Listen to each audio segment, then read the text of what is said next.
Usha rubbers ప్రవేశపెట్టిన కృత్రిమ rubber అచ్చులు మార్కెట్లో అత్యంత ప్రాచుర్యం పొందిన ఉత్పత్తులు. ఉషా రబ్బర్స్ వారు ప్రవేశపెట్టిన ఉన్నతమైన కృత్రిమ నాన్ స్టిక్తో కప్పబడిన రబ్బరు అనేది కృత్రిమ రబ్బరు సహజదర్భము మరియు 15 మిగతా రసాయనాల సమ్మేళనం. ఇది రబ్బరుకు బ్రహ్మాండమైన నిగనిగలాడే నిర్మాణంను ఇస్తుంది. కృత్రిమ రబ్బరులో ఉపయోగించే ప్రతి పదార్థం పూర్తి పలకల నాణ్యతను నిర్ధారిస్తుంది. సాంప్రదాయ పీవీసీ మరియు ప్లాస్టిక్ అచ్చులను ఇటువంటి రబ్బరుతో చేస్తే ఎలాస్టిసిటీ వలన చాలా సంవత్సరాలు వస్తుంది. ఈ రబ్బరు అచ్చులతో మనం అత్యంత ప్రాముఖ్యమైన మరియు ఖచ్చితమైన వస్తువులను పొందవచ్చు. దీని వలన పెట్టిన పెట్టుబడికి ఖచ్చితమైన అధిక లాభాలను పొందవచ్చు. ప్రపంచ ప్రాముఖ్యమైన ఇంటర్లాక్ టైల్స్ తయారు చేయుటకు కావాల్సిన పదార్థాలు 3. 1. 400 నుంచి 500 చదరపు మీటర్ల కర్మాగారం. 2.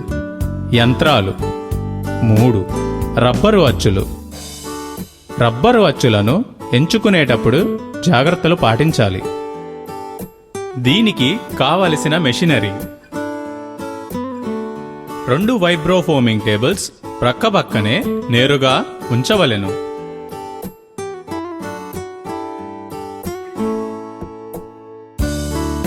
1 పాన్ మిక్సర్,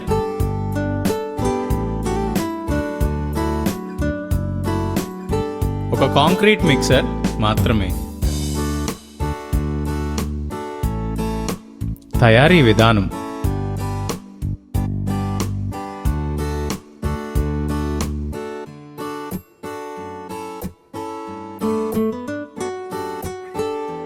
మొదటి పొర. ఇది క్రింది పదార్థాల సమ్మేళనం: తెల్ల సున్నం, బేబీ గ్రావెల్ 6 మిల్లీమీటర్లు, ఇసుక, వాటర్ ప్రూఫ్ పౌడర్, ఆక్సైడ్. రసాయనం: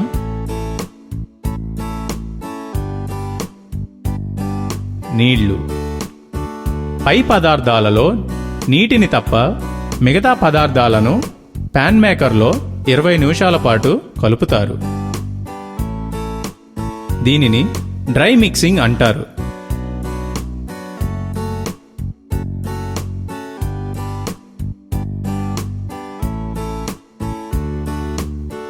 దీని వాడబడిన రసాయనంను మొదటి రసాయనంగా వ్యవహరిస్తారు.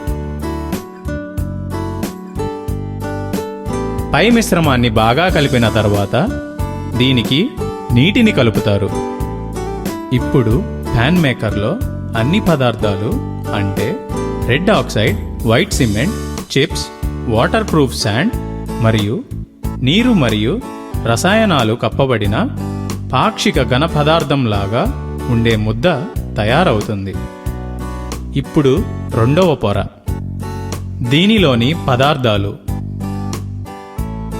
గ్రే సిమెంట్, ఇసుక, బేబీ గ్రావెల్ 6 మిల్లీమీటర్లు, రసాయనం మరియు నీరు. దీనిలో వాడబడిన రసాయనంను రెండవ రసాయనంగా వ్యవహరిస్తారు. దీని తయారీలో డ్రై మిక్సింగ్ ప్రక్రియ ఉండదు.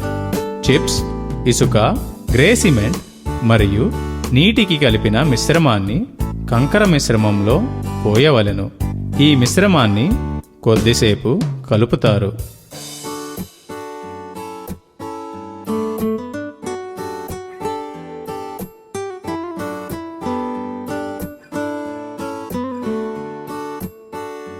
ఇందులో వాడబడిన రసాయనాలను సాధారణంగా వాటర్ రెడ్యూసింగ్ అడ్మిక్స్చర్ అంటారు. ఇటువంటి రసాయనాలను వాడటం ద్వారా త్వరగా నాణ్యమైన టైల్ను తయారు చేస్తారు. సాంప్రదాయ వాటర్ క్యూరింగ్ 14 రోజులు పడుతుంది. కానీ ఈ రసాయనాలు వాడటం వలన క్యూరింగ్కు 24 గంటలు మాత్రమే పడుతుంది. ముందుగా శుభ్రం చేసిన అచ్చులను మొదటి వైబ్రేటింగ్ టైల్ మీద పెట్టి పవర్ స్విచ్ వేయవలెను. ఇప్పుడు కొలమాను పాత్ర ఉపయోగించి మొదటి రకం మిక్స్ను 10 మిల్లీమీటర్ల వరకు అచ్చులలో పోయవలెను. అచ్చుల బల్ల కదలికకు గురి అయి మరియు రెండవ టేబుల్ మీదకు తానంతట తానై కదులుతుంది. దీనిలో గమనించవలసిన విషయం ఏమిటి అంటే నాణ్యత అనేది మొదట మిశ్రమముపై ఆధారపడి ఉంటుంది. ఈ కార్యక్రమమునందు అనగా కంపనములో స్లర్రీలోని గాలి బుడగలు బయటకు నెట్టబడుతోంది. వైబ్రోఫోమింగ్ బిళ్ళలు ఎంపిక చేయునప్పుడు అత్యధికమైన జాగ్రత్తలు వహించవలెను. ఎటులో అనగా చాలా లేదా చాలా చిన్న కంపనలను కలిగిన వైబ్రోఫోమింగ్ బిళ్ళలు వలన పలకల యొక్క నాణ్యతలో ప్రతికూల ప్రభావాన్ని చూపుతుంది. ఇప్పుడు అచ్చులను రెండవ పొర కాంక్రీటు మిశ్రమము కొరకై రెండవ టేబుల్ మీదకు జరిపి ఉంచవలెను. ఈ కార్యక్రమములో అచ్చులను రెండవ టేబుల్ చివరి వరకు ప్రకంపనలకు గురి చేయవలెను. కానీ అచ్చులను వత్తి నింపుటము చేయరాదు. రెండవ మిశ్రమముగా పిలువబడే కాంక్రీటు మిశ్రమము ముఖ్యముగా ప్రధానముగా ఒక పూరకం.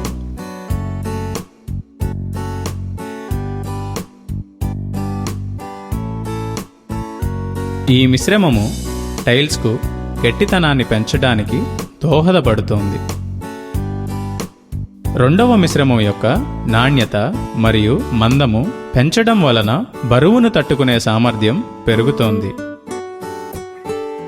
పై ప్రక్రియ పూర్తి అయిన తరువాత ఆ టైల్స్ను గట్టి సాదా ఉపరితలం మీద ఉంచవలెను.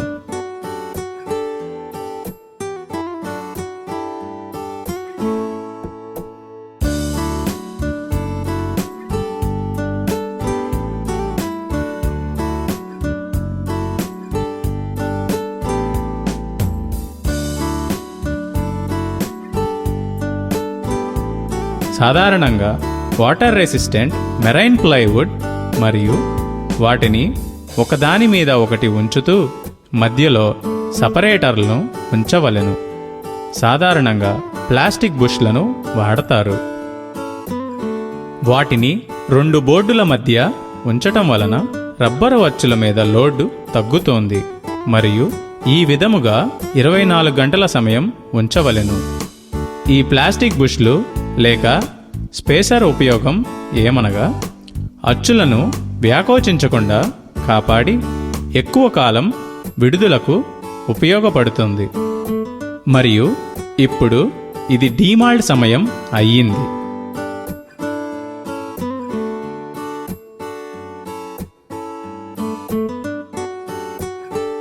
మేము ఇప్పుడు పూర్తి టైల్ మా చేతులలో దాదాపు సిద్ధంగా ఉన్నప్పటికీ టైల్ యొక్క డిమాంట్లీ ప్రక్రియ అనేది సహనం మరియు నైపుణ్యంతో కూడుకున్నది. ఈ విధముగా బయటకు వచ్చిన టైల్ను ప్రత్యక్ష సూర్యకాంతి తగలకుండా నీడలో ఉంచవలెను.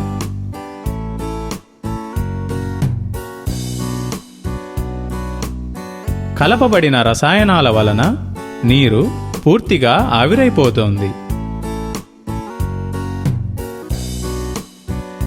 అలా పూర్తి పొడి అయిన పలకలను పాలిషింగ్ చేయుటకు సిద్ధంగా ఉన్నాయి.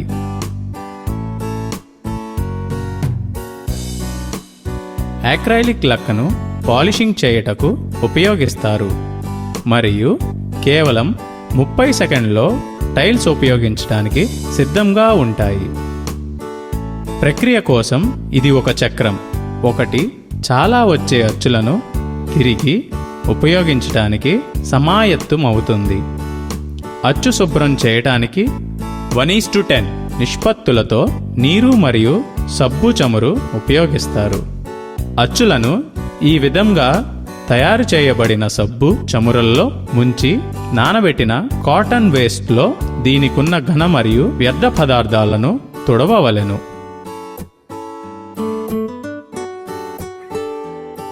టైల్స్ వేయటానికి సూచనలు. 1. మొదటిగా నేల మీద వదులుగా ఉన్న పదార్థాలను శుభ్రం చేయవలెను. 2. ఇప్పుడు నేలను చదునుగా సమం చేయవలెను. 3. తర్వాత వదులుగా ఉన్న పదార్థాలను ఎర్త్ ర్యామ్నర్తో కుదించవలెను. 4. ఇప్పుడు 6 మిల్లీమీటర్ల చిన్న కంకరను చల్లి చదును సమం చేయవలెను.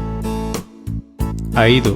తరువాత ఇటుకలు జాగ్రత్తగా ప్రతి ఇతర టైల్స్ పక్కన జాగ్రత్తగా ప్యాక్ చేయబడతాయి. 6.